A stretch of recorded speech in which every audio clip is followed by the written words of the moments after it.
कल्पना कीजिए एक ऐसा फैसला जिससे अगले 50 साल तक तय हो जाएगा कि देश में किसका दबदबा रहेगा, कौन चुनाव जीतेगा और कौन हमेशा पीछे रह जाएगा।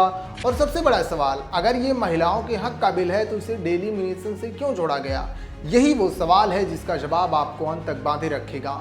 महिला आरक्षण आखिर क्या है, सरल भाषा में समझो। महिला आरक्षण का मतलब है लोकसभा और विधानसभा में 33% सीटें महिलाओं के लिए रिजर्व करना, यानी हर 3 में से 1 सांसद महिला होगी।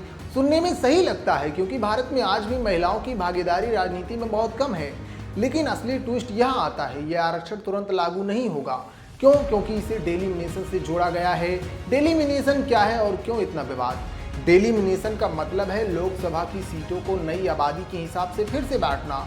अभी भारत में सीटें 1971 की जनगणना के आधार पर तय हैं, लेकिन अब प्लान क्या है?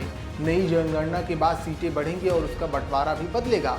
यही शुरू होता है असली खेल। डर किस बात का है? अगर डेलिमिनेशन हुआ तो जिन राज्यों की आबादी ज्यादा बड़ी है वहां ज्यादा सीटें मिलेंगी। मतलब उत्तर भारत, यूपी, बिहार, एमपी को ज्यादा सीटें और दक्षिण भारत, तमिलनाडु, केरला, कर्नाटक को कम फायदा। अब ध्यान दो, उत्तर भारत में बीजेपी मजबूत है तो क्या इससे एनडीए को फायदा मिलेगा? यही सबसे बड़ा डर है। एनडीए ये बिल क्यों लाया? एनडीए, बीजेपी और उसके सहयोगियों का कहना है कि महिलाओं को उनका हक मिलना चाहिए, राजनीति में उनका प्रतिनिधित्व बढ़ना चाहिए, और ये बात गलत भी नहीं है। लेकिन टाइमिंग पर सवाल है। चुनाव के ठीक पहले ये बिल क्यों? डेलिमिनेशन से ही जोड़कर क्यों? क्रिटिक्स कहते हैं कि ये सिर्फ महिला सशक्तिकरण नहीं बल्कि लॉन्ग टर्म पॉलिटिकल गेम है।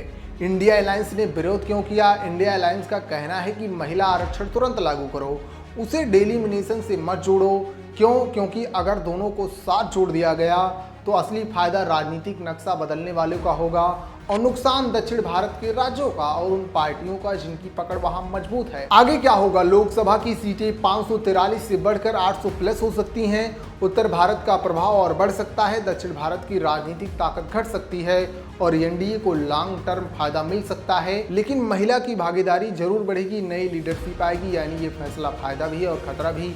अब सवाल आपसे है, क्या ये सच में महिलाओं के लिए ऐतिहासिक कदम है या फिर राजनीति का सबसे बड़ा गेम प्लान? अपनी राय कमेंट में जरूर बताएं और ऐसे ही अपडेट्स के लिए हमारे चैनल को सब्सक्राइब जरूर करें। जय हिंद।